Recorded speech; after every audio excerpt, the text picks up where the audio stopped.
So Ar-Raghib al-Isfahani leaves us hanging with this kind of idea of, okay, you need to know Allah, and you need to know yourselves, and you need to know what's your capacity, what's your nature, but also what's your purpose. So the first thing he tackles is, okay, what is the purpose? And if you ask, the average Muslim, what's the purpose of life? Why are we here? They're going to give you kind of the Sunday school answer. Well, we're here to worship Allah. Okay. Technically true, right? Surah Al-Dhariyat, Allah says that He only created us to worship. That's true. But that's not the only reason we're here. And Ar-Raghib al-Isfahani goes into the Quran to extract other purposes. Why Allah placed us here in the first place? Why are we created? And why are we created like this? Right? Not just why do we exist, which is one question, but why do we exist as we are?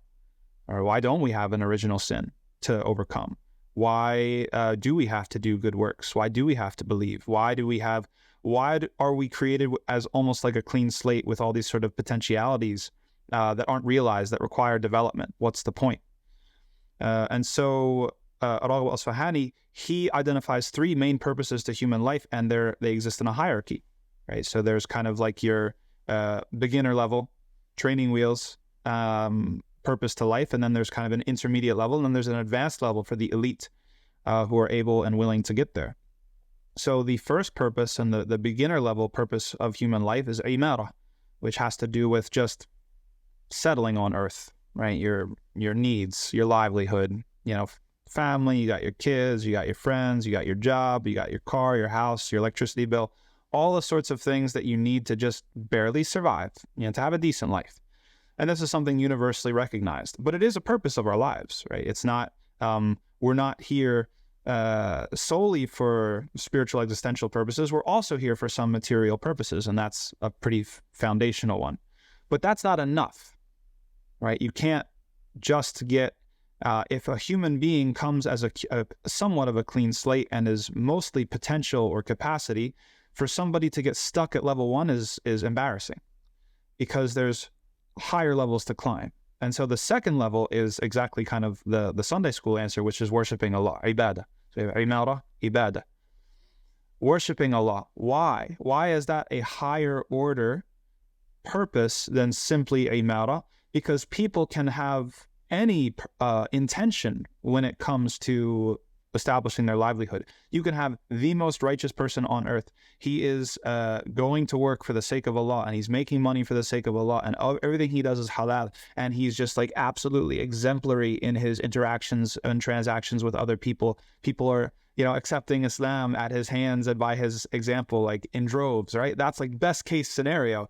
And then you have the dude who, he opens up, a casino, and he sells drugs, and whatever. Both of them are taking care of their livelihood, okay? One of them has an intention to please their creator, and the other person doesn't have any intention like that whatsoever. They're just about the money. What's the bottom line? What's my number? What's my profit? The second level, ibadah, has to do with gratitude, okay? So the difference between level 1 and level 2 is that now we're not just talking about livelihood, we're talking about gratitude. You come into this world, and there's two types of people. There are people that come into the world and they see the fact that they are in debt. And there's other people who don't recognize that they're in debt, which is why Allah subhanahu wa ta'ala in the Quran, He compares obedience to parents with obedience to Allah. Or if He doesn't compare it per se, He puts them right next to each other. Because there's a transferable spiritual skill that's going on there. You come into this world, you didn't choose to be born. You didn't choose to have your parents. You didn't ask them to change your diapers. You didn't ask them to spoon feed you or to wipe up your vomit or to, nurse you to sleep or to stay up with you all night when you were crying because you're having teething pain. They did it. And you didn't have a choice. It's very against today's society. We want everything that I chose. I'm going to choose everything about myself. No, you have a debt to pay to your parents because they did things and you couldn't even consent. They did good for you and you couldn't even consent. So to be grateful to your parents or is to try to pay off that debt, is to recognize that debt. That's a virtue. First of all, to recognize the debt at all is a virtue. And then to strive to pay it back, or at least to be grateful for it if we can't pay it back, is a second virtue. And so that's completely transferable to Allah, right? Not in degree, but in kind, right? The amount that we're in debt to Allah it can't be calculated. We come into this world, we've got fruit hanging on branches towards us. All you have to do is pluck it off.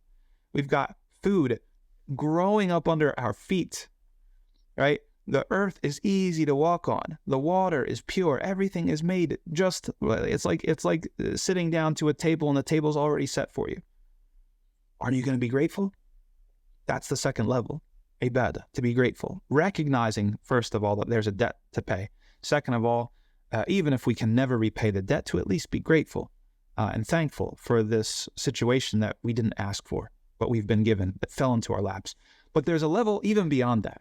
There's a level beyond ibadah, and that is khilafah. And this is also from the Quran, various parts. Obviously, Allah says in Surah Al-Baqarah, when He's talking to the angels, that we're going to fil ardi khalifa, that He tells them, like, I'm going to place on earth a khalifa. So there's our purpose right there, or one of our purposes, is to be a khalifa, is to be a, well, how can we translate it? A successor, or a steward, or a guardian, or somebody who comes after somebody else to manage things, to take care of things, to make sure that things are as they should be according to the one who kind of put you in that position. Hey, that's the highest level. Because gratitude is about expressing something for yourself. It doesn't necessarily transfer to others. Okay, if you're grateful to Allah for creating this world in the way He did, for you recognize the debt and you try to be thankful, that's good. It's going to be transformational for you. But it's not necessarily going to help the guy next to you. It might, but it might not.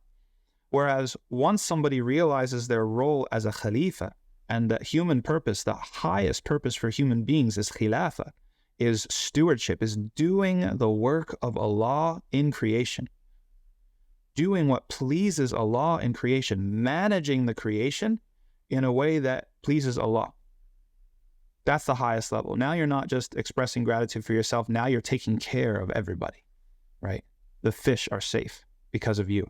You're the Khalifa. The air is pure because you're the Khalifa. The water is cleaned because you're the Khalifa.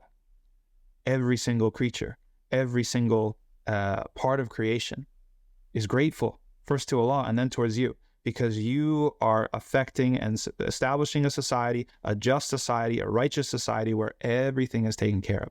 That's the ultimate purpose of a human being.